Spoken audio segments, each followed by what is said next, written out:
Hello my lovelies, welcome to True Crime and Tarot. I am Natalie, the founder of this YouTube channel.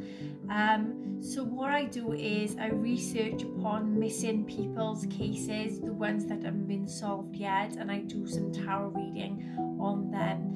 And this is the case that I have come across and researched well into, and I was very connected within this case. This case is the Nefertiri art trader abduction. So if I don't say your name properly, I do apologize in advance. So it is Nefertiri art trader. So this is the research that I have come across online, and things that is alleged. And what I have done then is done the tarot card side of that, and that is going to be the last ending bit of this video. So I'm going to start off with the research into this disappearance, this abduction of this lady, and go from there. Okay, so she was born on February the 21st, 1981. Her birth was at Delaware. She had brown hair and brown eyes. She was 5'6", 125 pounds. Her race is black. Her nationality is American. She do have scars and marks. She has a scar on her left leg, and the FBI is offering a reward of up to $20,000 for any information about the kidnapping of Nefertiri trader. Nefertiri trader was last seen being put into a rear seat of her vehicle by an unknown male at approximately 4 a.m. on June the 30th, 2014, near her residence in Newcastle, Delaware. The male, who was wearing tan shorts and a dark hooded sweatshirt, then drove away in her car. The car is described as a silver 2000 Acura RL with Delaware registration plates. If you have any information concerning this person, then to call your local police station. A neighbour saw Nefertiri get forced into the back seat of her car, but didn't call the police at the time.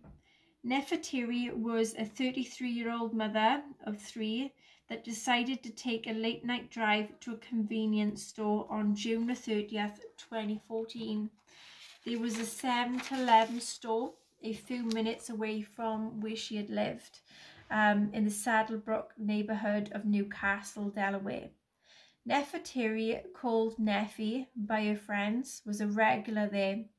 Neffy had been living in the Saddlebrook home for nearly a decade and often went to the 7-Eleven late at night to get coffee and some cigarettes. She was currently on a medical leave from her job at Christiana Hospital and tended to stay up until the early hours of the morning. It was sometime around 3:30 a.m. when she decided to go to the 7-Eleven store on this particular night. She made the drive there and back without any incident. It is unclear exactly what had happened after she parked her car in the driveway, but her family does not believe she ever made it back inside her home. Joe Robinson, who lived across the street from Neffy, woke up at 4 a.m. when he heard what he thought was a scream. He looked out of the window in his second-floor bedroom and noticed that Neffy's porch light was on, illuminating her front lawn. He could see a man who appeared to be dragging a woman across the lawn. The man then put the woman in the back seat of Neffy's car. Joe wasn't sure exactly what was going on, so he decided to go outside and see what was going on. And see if anyone needed help. By the time he made his way downstairs and went out the front door, the car had already driven off. Neither Neffy or her car were ever seen again. Joe briefly considered calling the police, but didn't really want to get involved because he had no knowledge of the situation. He went back inside and returned to bed. He would later tell authorities that he assumed that the woman was simply sick and the man was taking her to hospital. It was an assumption he would regret for years to come. Denise Trader, Neffy's mother, placed several calls to her daughter throughout the day, but was unable to reach her. At 6 p.m, she decided to drive over to Neffy's house to make sure she was okay. When she got there, Neffy's car was not in the driveway. On the lawn, she found a loaf of bread that looked as if someone had stepped on it. And Denise also noticed a cup of coffee, a packet of cigarettes, and a single unopened condom placed on a porch chair. A pair of flip-flops later determined to be Neffy's were located next to the front door.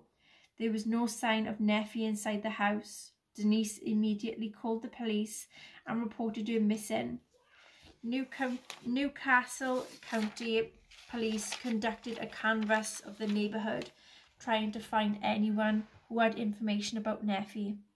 When they knocked on Joe Robinson's door and explained why they were there, his heart sank. He told them about what he had seen the previous night and recalled that the man had been wearing a dark hooded sweatshirt and tan shorts. Unfortunately, he didn't really get a good look at the man, so was unable to provide a description of the man's physical characteristics, since it appeared Neffy had been taken away in her own vehicle. Police issued a description of the car and asked patrol officers to keep an eye out for it. It was a silver 2000 Acura CL with a Delaware license plate 404893. Unfortunately, more than 16 hours had gone by between the time Neffy was abducted and the time the police were notified, and there were no reports, signs or sightings of her or the car. They could have been just about anywhere along the east coast by that point. Other than what the neighbours observed, there were very little clues pointing to what had happened. Then, a smashed off loaf of bread located in the front yard suggested that some kind of struggle had taken place. There did appear that Neffy was approached by someone shortly after she got out of her car. Her shoes and other belongings found on the porch seemed to indicate that she never made it into the house. Neffy's case received very little immediate attention and few tips were called into the police. 3 months into their investigation, detectives admitted that they had no strong leads and had not been able to develop any solid information about their abduction. They could see no apparent reason why anyone would target Neffy, and none of the usual confidential informants had heard any whispers about the case. The investigation was at a standstill for almost the first day. Denise Trader was absolutely devastated by her daughter's disappearance and was unable to concentrate on anything else. She spent hours driving around Delaware, scanning the streets in search of Neffy or her car. She refused to entertain the idea that Neffy had been killed. She was confident that her daughter was still alive and waiting to be found. Denise spoke with dozens of people who had known her daughter. She carried a spiral notebook with her at all times and would carefully take down notes. On each conversation, unable to sleep, she constantly paged through her notes, looking desperately for any clue that might lead to Neffy. In February 2015, the Newcastle County Police started offering $10,000 rewards for information about some of their unsolved cases, including Neffy's. Denise was hopeful that the prospect of financial gain might entice someone with knowledge about what happened to Neffy to finally come forward. The police did receive a few tips, but they led only to dead ends. February was usually a happy time for the Trader family, as Neffy and her mother shared a February birthday. The entire family would usually gather at Denise's house for a joint birthday party, but they had little to celebrate that year. Denise couldn't bring herself to celebrate her own birthday while her daughter was out there still missing. She spent the day praying that Nephi would soon be home where she had belonged.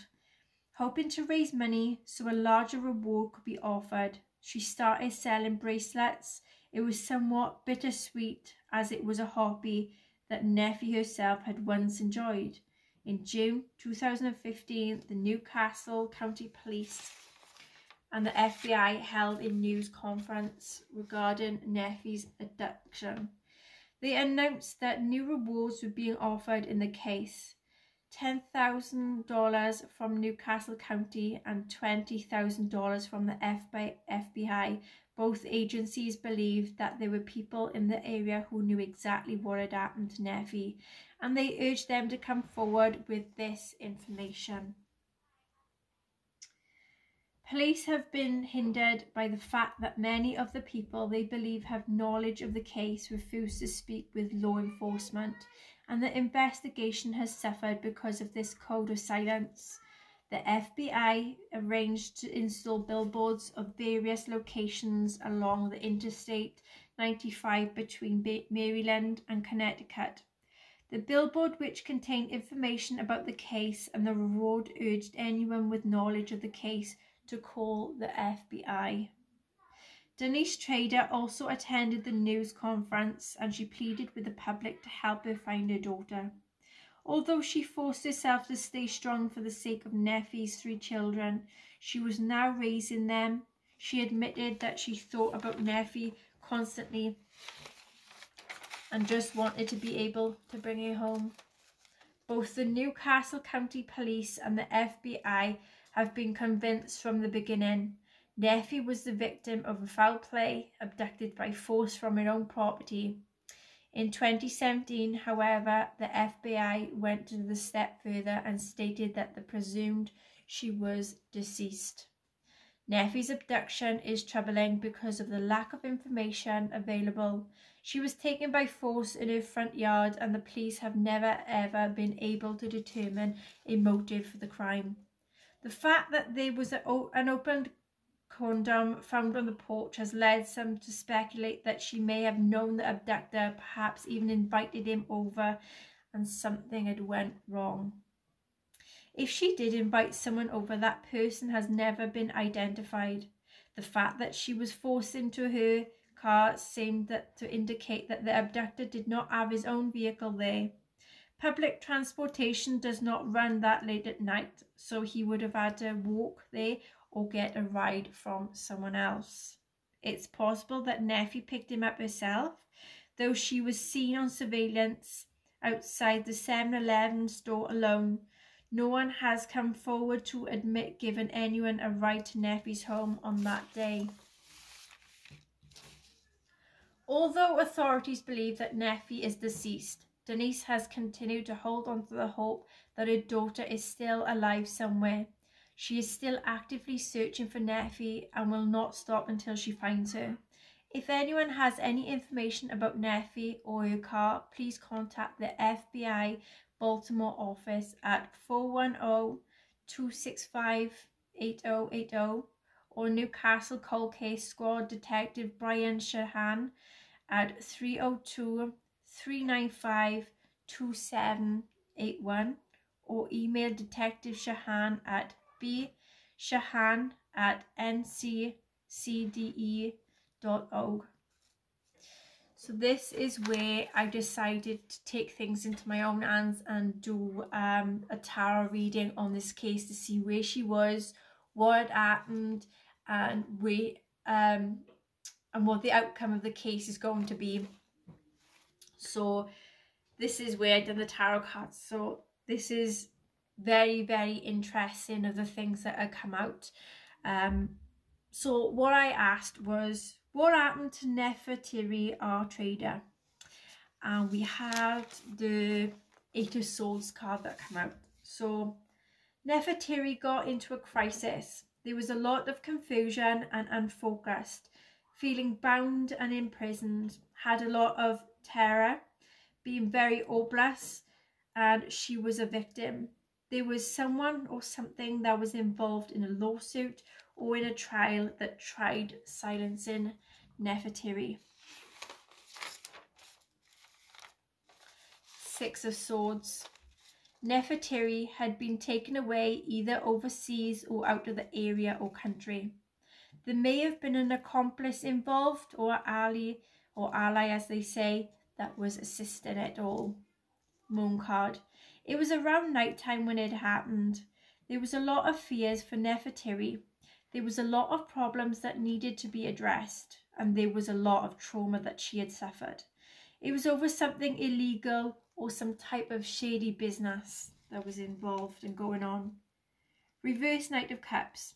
Her abductor was a seducer, a womanizer, may have been one of Nefertiri's one-night stands. He's a conman, a fraudster, a thief that is very crafty and very manipulative, and an obsessor, involved in sex and drugs and alcohol.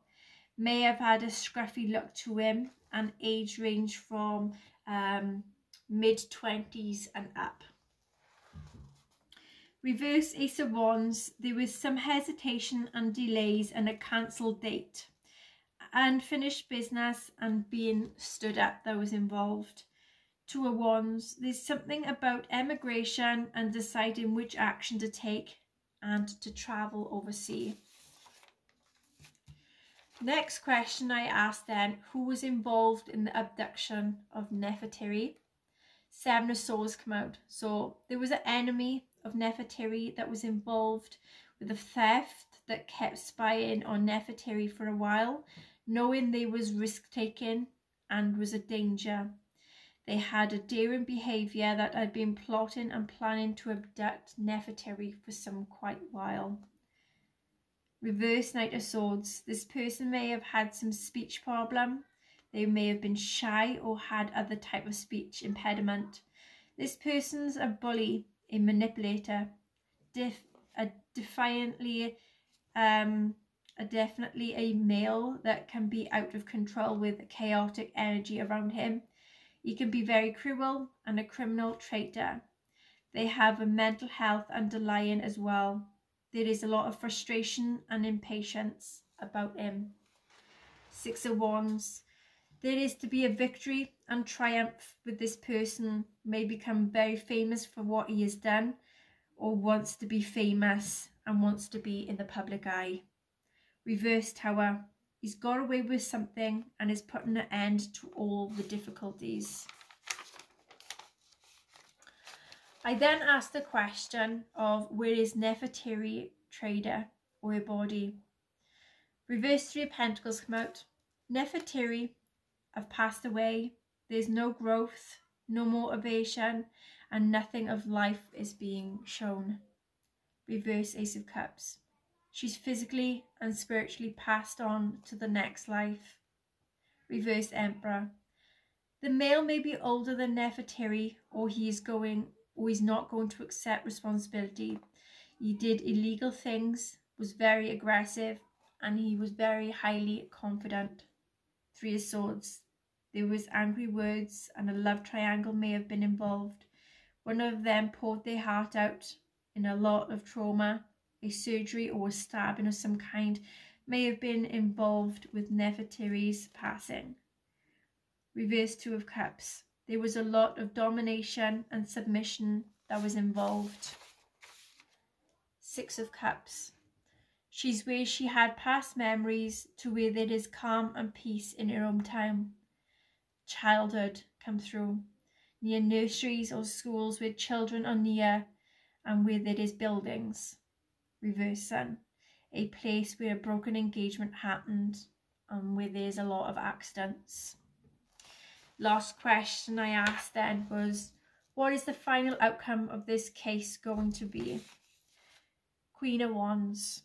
There is a female that is strong and powerful, may be a clairvoyant or is going to a clairvoyant. She's very determined to get help and to get justice. She's very ambitious, friendly, very intuitive, and is very helpful in this case.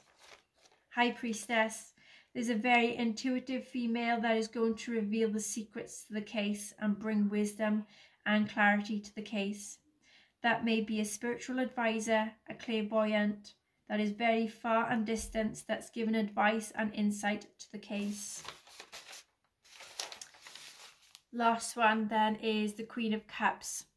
So there is a female that is very caring, compassionate, psychic, artistic, that is to express the whereabouts and to be very supportive and caring and showing how much she cares and wants to help find Nefertiri. Reverse 4 Cups. There is to be premonitions and opportunities and interest in the case and a lot of awareness to come for the case. So that is the tarot reading that I've done on the case. That is some things that come through. I really, I've got the shakes. It's the first time for me to have shakes when I'm doing readings and things like this. I am sensing that this is actually what happened to Nefertiri. I'm sensing that it is some truth in it. I felt really drawn to this case. If anyone that sees this video that is either a relative, a friend of Nefertiri, or is like a researcher, or is looking to help find Nefertiri, then please take my reading and either keep it in the back of your mind or use it to help find Nefertiri. I feel that it will help find her body, and I do really feel that she is deceased. Very sad, like no life with her energy, anything like that. But yeah, I just really hope that she is to be found and to bring some peace and contentment and some justice to her and to her family.